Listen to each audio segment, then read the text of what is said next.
Did you ever see what a 44 Magnum pistol would do to a woman's face? I mean, it would fucking destroy it. Just blow her right apart. That's what it can do to her face. Now, did you ever see what it can do to a woman's pussy? And that you should see. That you should see what a 44 Magnum is going to do to a woman's pussy. You should see. What the fuck? Travis Bickle, age 26, lean, hard, the consummate loner. On the surface, he appears good-looking, even handsome. He has a quiet, steady look and a disarming smile which flashes from nowhere, lighting up his whole face. But behind that smile, around his dark eyes and his gaunt cheeks, one can see the ominous stains caused by a life of private fear, emptiness, and loneliness. He seems to have wandered in from a land where it is always cold, a country where the inhabitants seldom speak. The head moves, the expression changes, but the eyes remain ever fixed, unblinking, piercing empty space. He is a raw male force, driving forward toward what one cannot tell. Then one looks closer and sees the inevitable. As the earth moves towards the sun, Travis Bickle moves towards violence. This is Paul Schrader's description of Travis, the protagonist of 1976's Taxi Driver. Taxi Driver, I believe, needs no introduction.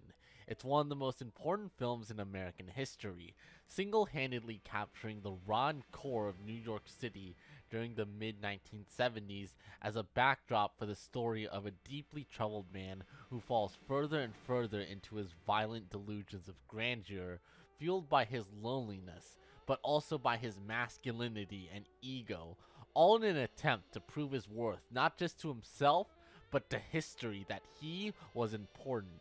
Envisioned by Martin Scorsese, given life by Robert De Niro, it is a film that has already been covered extensively both online and on YouTube. But this video isn't about the entire film, nor is it a thorough deep dive into Travis's character. Although I would love to do both, what this video is to figure out just what the hell was the meaning behind the scene of Travis and director Martin Scorsese. For context, this scene comes at around the halfway point of the movie, when Travis breaks off from his relationship with Betsy, or rather, after she dumps him. The scene between Travis and what the script calls him as the young passenger comes at a key point within the film, and it ultimately serves as a transition point. The young passenger gives Travis an address to take him to, and Travis drives him to his desired location. As Travis pulls up the meter, the passenger orders him to sit and wait and put the fare back on. Tension starts to form between Travis and the passenger as he begins hounding orders for Travis to just sit and wait. That's until the passenger directs Travis to what he wants him to see. Do you see the woman in the window? Yeah. You see the woman? Where? So I want you to see that woman because that's my wife. He begins explaining how his wife is cheating on him with a black man, and then all of a sudden, in the most nonchalant way possible, tells Travis that he's going to kill her. And I'm going to kill her. Travis isn't even allowed to react to this, as the passenger orders him to not ask him any questions. Then, believe it or not, this one-sided conversation gets even weirder. I'm gonna kill her. I'm gonna kill her with a 44 Magnum pistol. I have a 44 Magnum pistol. I'm gonna kill her with that gun. This scene, I don't even want to say it ends, just mercifully stops with the passenger asking Travis if he thinks he's insane repeatedly, with Travis unable to answer. This passenger is never seen or heard from again. There's no follow-up to him or his story. He has one scene and then we never hear from him again. But his impact on Travis is profound. After this, Travis tries to ask an older cabbie, Wizard, for advice on his mental state. No, I really want to... I got some bad ideas in my head. When Wizard's answers fail to reach Travis, he starts buying guns from the black market and starts preparing for God knows what. The tone of the film has changed. What was once a movie about a loner trying to find his purpose through the city and failing has turned into a story of that same loner preparing to ignite some psychotically deranged revolution for the sake of validating his own existence. All born out of this one scene. It's one of the most bizarre, confusing, out of left field scenes in the entire movie. It's also the most important scene in the film. First, let's take a look at the young passenger himself. Now, despite his memorable performance being one of the reasons why the scene has remained so iconic, Scorsese was not supposed to be the one who played the passenger. According to him, someone else was going to play him, but never showed up. Despite that, his fast-talking, highly energetic acting is the perfect foil for Travis. The way he carries himself, so full of confidence, it's exactly what Travis lacks. The way he is able to convey his murderous intentions so bluntly to a complete stranger is on the exact opposite end of the social spectrum that Travis's awkward rambling lies. He's a very memorable character, but is he actually a character? Like I said earlier, we never hear from this guy again. We don't even know if he actually succeeded in carrying out that threat, nor do we know if he even tried to do it in the first place. Hell, personally, I don't even think this guy is real at all. Just a personification of Travis's id, the part of the brain Sigmund Freud classifies as the hedonistic, emotional side of the mind. For a first-time viewer, this scene looks almost pointless. Just one more example of all the fucked up kinds of people Travis meets in his taxi cab, right? It seems like a scene that can easily be cut for time. So why is this scene even here? Well, because it isn't actually about the passenger. It's about Travis. Like I said earlier, this encounter comes right after Betsy breaks up with Travis. This is Travis at his lowest point, when he's at his most directionless, and when the city's grime has all but consumed him. So when he suddenly encounters this insane yet charismatic passenger who unashamedly details his sex and violence at him, two opposing thoughts form inside Travis's mind. One is that Travis hates this man. He's part of the filth, the garbage that's infesting the city. How dare this man even tell Travis about his sickening desires to him? Travis views this encounter as a testament to what needs to be done, that scum like him shouldn't exist anymore. On the other hand, Travis can't help but admire this man. His aggressive attitude, his fast-talking nature, but most of all his honesty.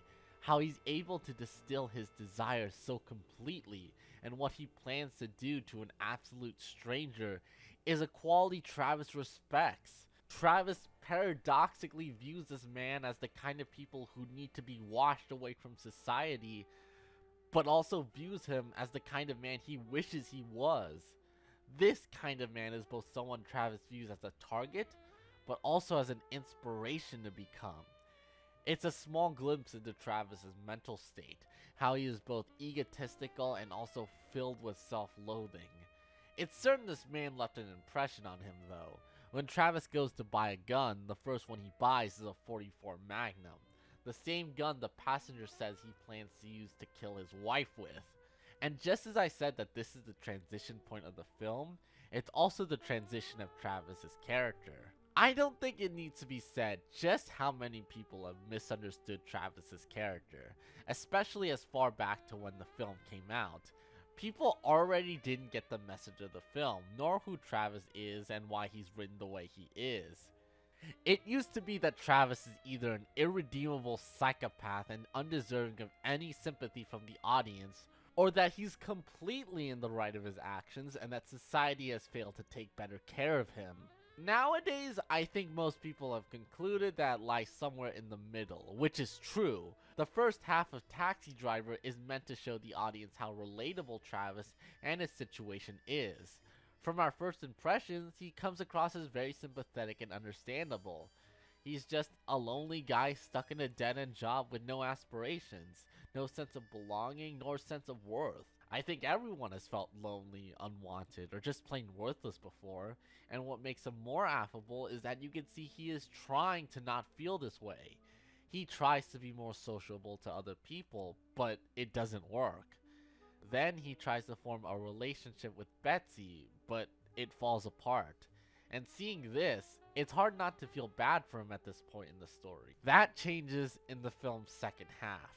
After hearing this crazy passenger talk so nonchalantly about his murderous desires, Travis realizes he doesn't need to fit in anymore.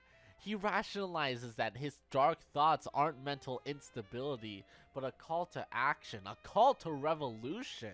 If nobody is going to clean up the filth like the passenger, filth like the scum, the whores, and the rats in this city, even filth that hides itself in suits like the politicians, then Travis will do it himself. He'll ignite his own revolt towards the city. And this is where hopefully the audience has begun to distance themselves away from Travis and realize just how messed up he really is. I think DiCaprio says it best. And then he deceived me, you know?